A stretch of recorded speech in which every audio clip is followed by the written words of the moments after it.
Bungie might have done a lot of good things with update 7.3.5, but they also screwed up the sandbox balancing, specifically with AutoRifles and target lock. And this nerf coming in the next update to 450 RPM autos isn't going to change much of anything. Let me explain. Things are not right in the Crucible. AutoRifles have taken over entirely, and combined with the hand-holding team shot meta we started to see emerging with this update, it's impossible to get into a lobby without a death ball of players spraying Summoner and Prosecutor nonstop. Now, I made a video a couple of weeks ago that touched on how the meta was evolving. If you haven't seen it yet, go check it out, it's worth a watch. At the time of making that video, the meta hadn't completely settled in. It was noticeable that with the lack of special weapons flying everywhere, AutoRifles were starting to shine a bit more than usual, but it only seemed that they were starting to steal some kills away from SMGs and maybe 140 hand cannons. But today, oh man, it's changed. AutoRifles are dominating the Crucible. SMGs have been pinched out of the meta almost entirely, except for maybe in Rumble. I still see them pretty often there. But other than that, AutoRifles seem to be the go-to pick. Now, when I say the sandbox is ruined, I don't mean it's trashed without hope of recovery. I think special balancing is very good.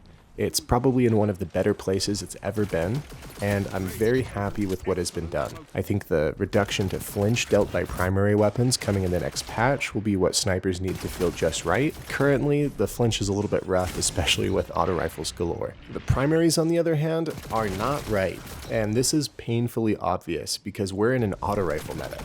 Nobody likes an AutoRifle meta. You, me, Bungie, none of us want this to be the dominant weapon family in PvP.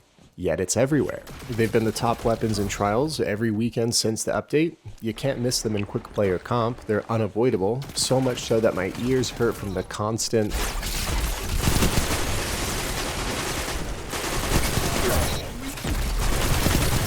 every goddamn game I'm in. And you know, I don't think anybody saw this coming, but now that it has developed and I've had a chance to really sink into it over the last few weeks, it's very obvious how we're in this situation. And it has to do with the core changes that were made to body shot damage and the different engagement opportunities that are now present because people aren't constantly crutching on their special weapons every life. And again, I think these changes were fantastic. They weren't bad decisions in and of themselves, and I hope that it never goes back to the way that it was before.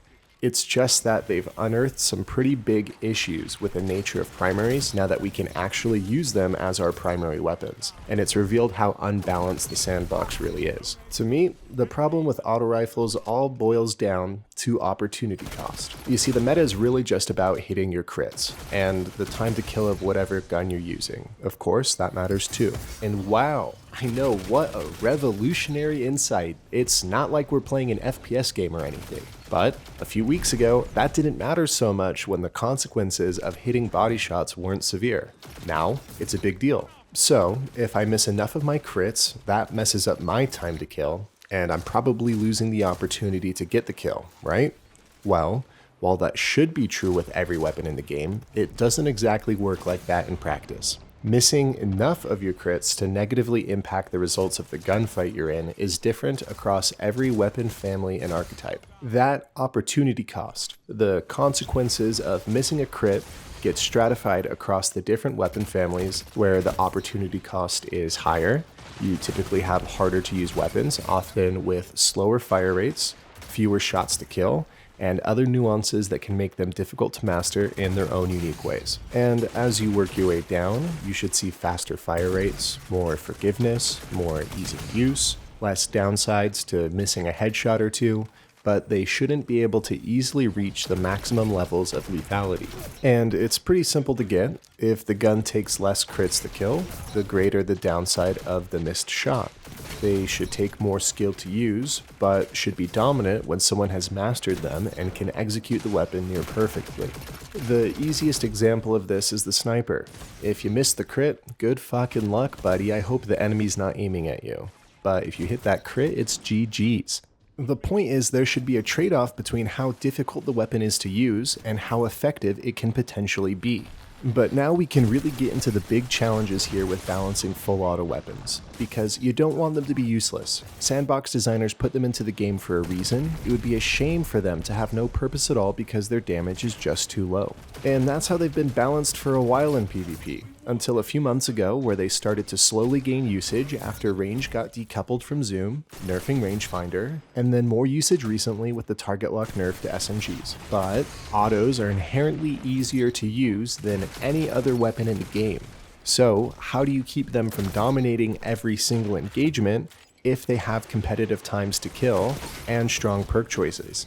Maybe you could approach that balance via recoil. You'd expect more significant recoil because of the higher rates of fire. Maybe not just vertically, but also laterally. The side-to-side recoil that can be really hard to control. But I mean, if your tracking aim was God tier and you learn the recoil patterns and hit every single headshot, you should deserve a fast kill. I mean, that seems tricky to do, but fair. Or maybe you could keep AutoRifles in check through range, let the scouts and pulses have a clear advantage at range, not just the longest ranges, but the longer side of medium range engagements too. So there's a very specific engagement distance you need to manage, another challenge to offset the other aspects of the gun that make them really easy to use. I mean, these are a few ways you would think would be considered when balancing weapons as temperamental as full autos, but no, that's not how they're balanced right now. They shred, they clap, they stomp your teeth in. Their time to kill is top tier. Their stability, insane. Flinch isn't much of a problem at all when you've got perks like Zen Moment, Dynamic Sway Reduction, and the range, woo, massive. Especially with these flinch and recoil mitigating perks. And if your aim does slip up a little, no biggie, you're right there, still holding down that trigger, spraying away. Just nudge the crosshair back over and keep on cooking, baby. And if you're on the roller, oh, lucky you, the game does it for you. Now, I know we're getting a reduction to flinch dealt by primaries in this next update, so it might not seem like these anti-flinch and recoil perks will matter that much, but the air quotes dueling environment for autos, if you can even call it dueling, is only going to get sweatier. You're still going to want the most stable flinch reducing setup because landing every crit will matter so much more when there's less chance of missing shots from getting flinched. And this improvement to flinch control will embolden the effective ranges of autos, particularly on mouse and key, making them very usable at the very end of the range where their damage fall off begins. On top of that, the small nerf is only to 450 RPM autos. Summoner is still going untouched. It has target lock, it has huge range, and even more forgiveness for missing headshots than Prosecutor because of its faster rate of fire. The cherry on top of this whole shit sundae is target lock, which didn't get nerfed on AutoRifles like it did on SMGs. On top of that, it's still a buggy perk that will randomly activate early, causing very fast times to kill that are clearly not intended by Bungie. This is probably happening because the game has horrible networking and no dedicated servers for PvP netcode, but this is the crux of it. There's too much effectiveness for the ease of use that AutoRifles have. You'd think that this would just be a controller problem, but even on mouse and key they absolutely shred with almost no recoil on the best rolled weapons, at ranges that are just too great and dominant for our current sandbox. This is fundamentally backwards, and it really washes out the ideal outcome of reducing body shot damage in the Crucible. The dueling isn't really dueling when we're just spraying each other down with autos. It takes the air out of the game, it makes it a bland, stale, and very noisy Crucible. But it's a tricky thing. Trying to balance this scenario is not easy, and I do have a lot of sympathy for the Sandbox designers. They make cool weapons to play with, and then have to suffer at their own hand to try to make all the interesting stuff they've designed play nice in a sandbox with endless variables. But the funniest thing about this situation is Bungie has already dealt with the phenomena of full auto weapons dominating. A couple of months ago, it was SMGs. Immortal plus target lock was ripping up the Crucible, and they solved the stagnation in weapon selection by doing the obvious thing, nerfing target lock. And wow, people started using all sorts of other SMG options and other weapons entirely. Bungie clearly showed us that they understood the imbalance and handled it in a reasonable way. Not gutting target lock entirely, but making sure it only paid off if your skill was there and you landed your shots all the way to the end of your time to kill. It was still usable, but not the dominant and obvious choice that it was before. So why didn't Bungie understand that this problem could easily scale up to AutoRifles? They've added target lock to many of them. Prosecutor, Summoner, 7th Seraph Carbine. They've opened up the midfield for them by decreasing the amount of special. It seems incredibly obvious that the only thing keeping target lock autos from reaching the same level of dominance that Immortal held was people constantly charging you with special and Immortal itself. With that higher time to kill primary option out of the way, reduced special ammo, and a higher degree of importance on landing crits, it's paved the way for this unfortunate meta. And this isn't going to change with a 5% nerf to precision frame autos. I really appreciate the speed of response that Bungie has with this balancing patch. I mean, it's not coming until Into the Light, whatever that is, April 9th, but we've gone infinitely longer periods of time with worse imbalances and absolutely no acknowledgement in a TWAB. But this is an obviously conservative nerf, and I understand that Bungie doesn't want to shove autos back down to the bottom of the barrel. And yes, this is speculation, and we're going to have to just wait and see, but I don't see this meta going anywhere with target lock and recoil the way it currently exists on AutoRifles. So how do we get out of this bad situation? Nerf target lock. Give it the same business that SMG's got, and fix whatever this buggy early activation is all about. That's a good start. But I don't think that will fix things entirely. The rest of the solution lies in the relationship of recoil, flinch, and range. And I think we're going to need to see how this flinch reduction change pans out. Maybe that, in combination with a target lock nerf, will be enough, but it's not going to be solved with just one or the other. AutoRifles are too difficult to challenge. They're effective in most areas of the map, and they heavily incentivize the deathball team shot playstyle. It's so much easier to team shot when all you have to do is hold down the trigger and spray. Breaking up this dominance of the midfield will allow more room for movement, interesting plays, and options in weapon choice, which is what we all want to see. And truthfully, we're very close to that reality right now. If you have the gun skill and the game sense, you can very well outplay AutoRifles on most maps with pulses and hand cannons. If you don't believe me, look at my Trials report from last week on Jav 4. The majority of my kills came from no time on a weekend that was heavily dominated by autos. And you can tell me if you disagree, but I think it went pretty well, and I have plenty of adept prophets to choose from. You know, if there's anything I've learned from playing this game and watching YouTube videos about it, it's that the air quotes meta is a hive mind conspiracy, especially when there's a major shift like what we got in the last update. Now, sure, there's truth in the meta. People started selecting those weapons or loadouts for a reason.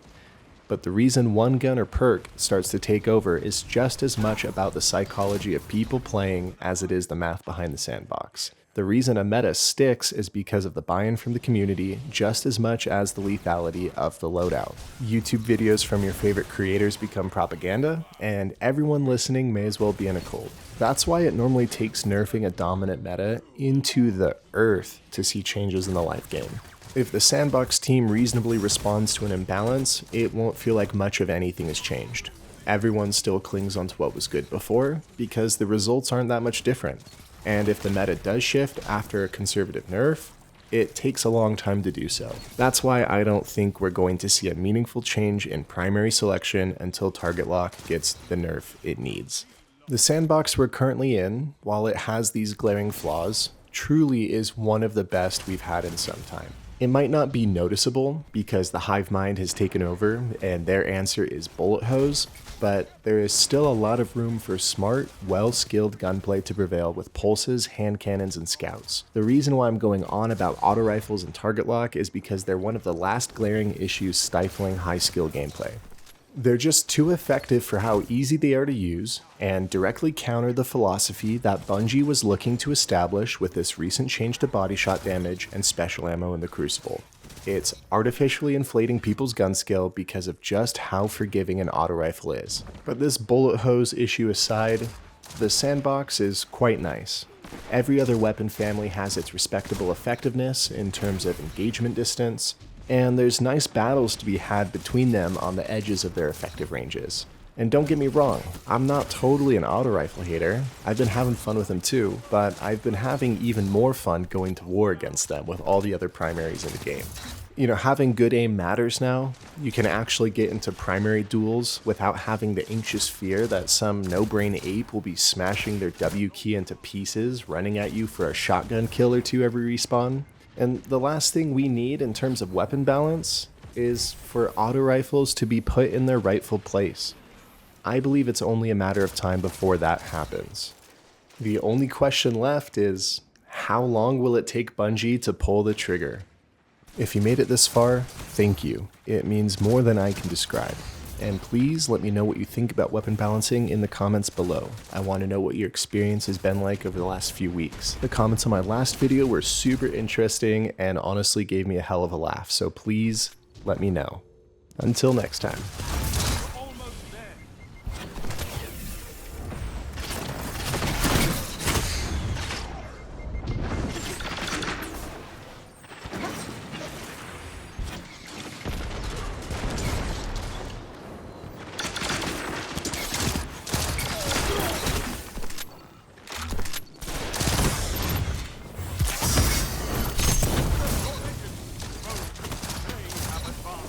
Double down.